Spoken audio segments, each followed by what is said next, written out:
Bonjour tout le monde, bienvenue sur ma chaîne. Aujourd'hui, je veux vous présenter un gâteau qui nécessite pas de cuisson, pas de farine, pas d'huile, pas d'œuf. C'est vraiment un gâteau super simple à réaliser.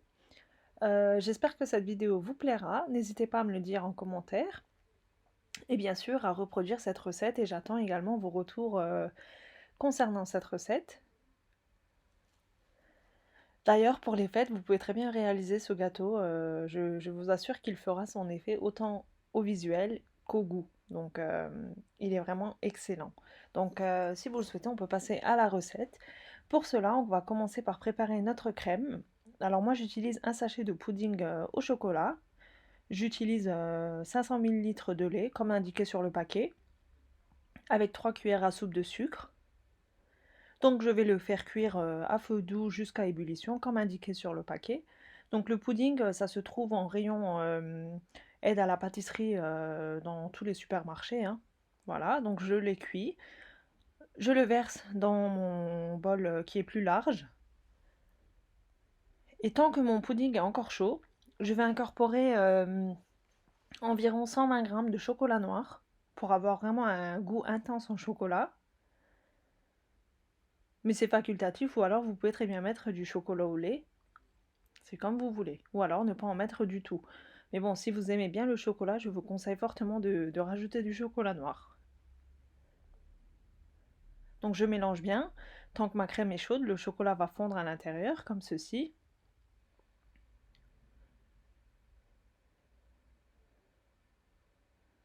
Donc au départ, vous allez avoir une crème qui est assez onctueuse, presque liquide.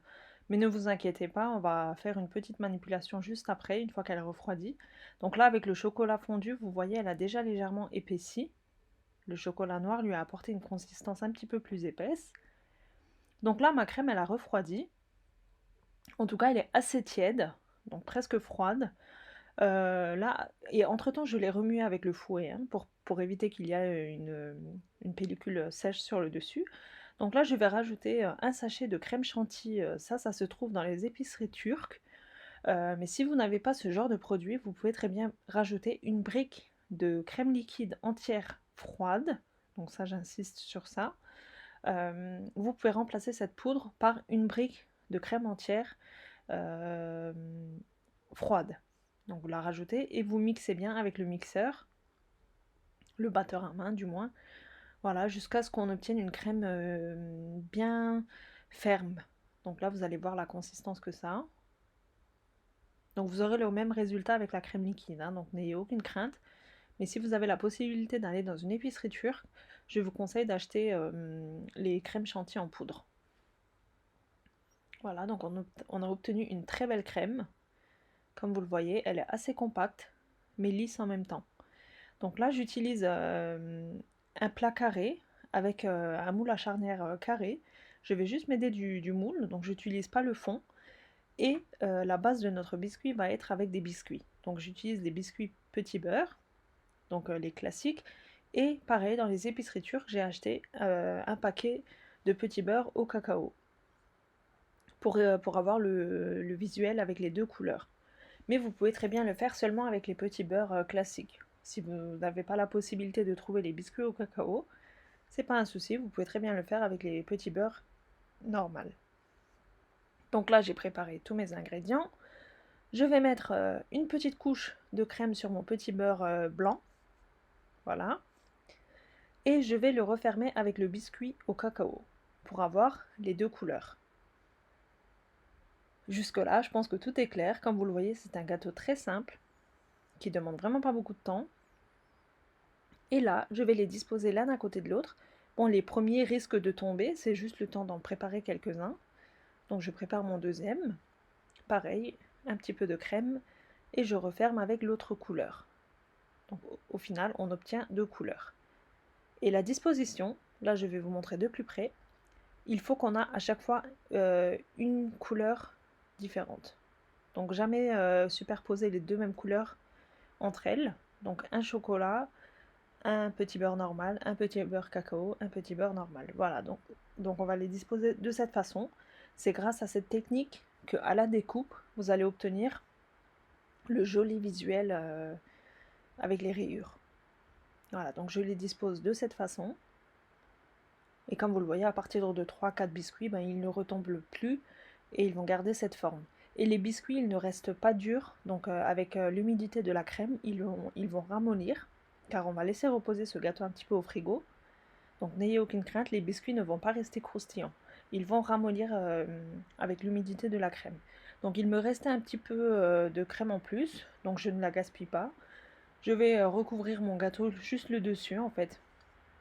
Ne pas enlever la charnière jusqu'à ce que le gâteau est bien refroidi au frigo. Donc c'est grâce à la charnière qu'il va avoir sa forme finale. Car en refroidissant, ben, la crème elle va être plus compacte. Donc ça va aider les biscuits à tenir entre eux.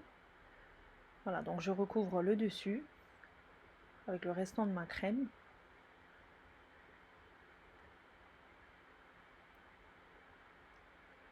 Voilà, donc mon gâteau il a eu le temps de refroidir environ 1 à 2 heures au frigo. Là je vais préparer une crème chantilly pour le dessus. Donc pareil, là cette fois-ci j'utilise 2 briques de crème liquide entière froide. J'ai rajouté une cuillère à soupe de sucre glace et un sachet de crème chantilly. Pareil, si vous n'avez pas de crème chantilly que je vous ai dit avant, à ce stade vous pouvez très bien mettre du chantilly fixe. Donc 2 sachets de chantilly fixe avec un petit peu de sucre glace et sucre vanille, c'est bon aussi. Et là, j'étale ma crème chantilly sur toute la surface du gâteau, ainsi que les côtés. Et on va lisser comme on peut avec la spatule. Il n'a pas besoin d'être parfait. Déjà, rien qu'en n'étant pas parfait, je trouve qu'il fait son effet. Il est vraiment très joli. Et vous pouvez très bien le décorer selon vos goûts, selon ce que vous avez sous la main. Voilà. Le fait de le recouvrir de crème chantilly, ça fait l'effet surprise en fait, parce que au premier abord, quand on voit le gâteau, on croirait vraiment que c'est un gâteau avec de la génoise et tout ça, mais au final non. Voilà, donc moi pour la déco j'ai préféré utiliser des fruits, mais c'est comme vous le souhaitez, hein. Vous pouvez très bien mettre une sauce au chocolat, comme vous voulez, des copeaux de chocolat. Moi j'ai utilisé des fruits pour avoir un petit peu de couleur, donc j'ai mis quelques tranches de kiwi. Ensuite j'ai rajouté des framboises, etc. Ce que vous avez sous la main quoi, hein.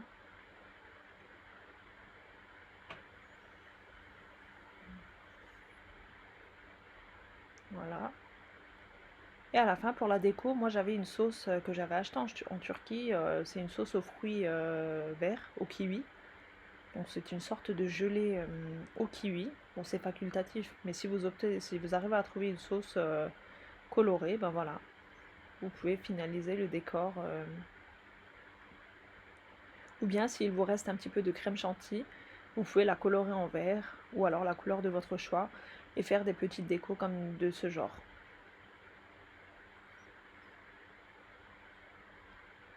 Moi j'avais acheté mes tubes là en Turquie avec plusieurs coloris différents, plusieurs parfums différents. Et je trouve qu'au niveau des décos de gâteau, ben, ça fait vraiment joli.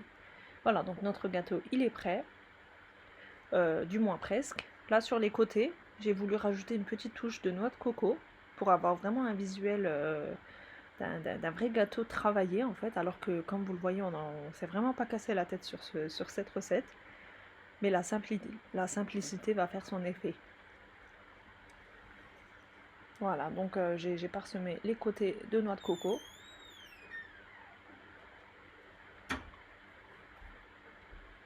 Voilà, à la découpe, vous obtenez ceci. C'est vraiment magnifique.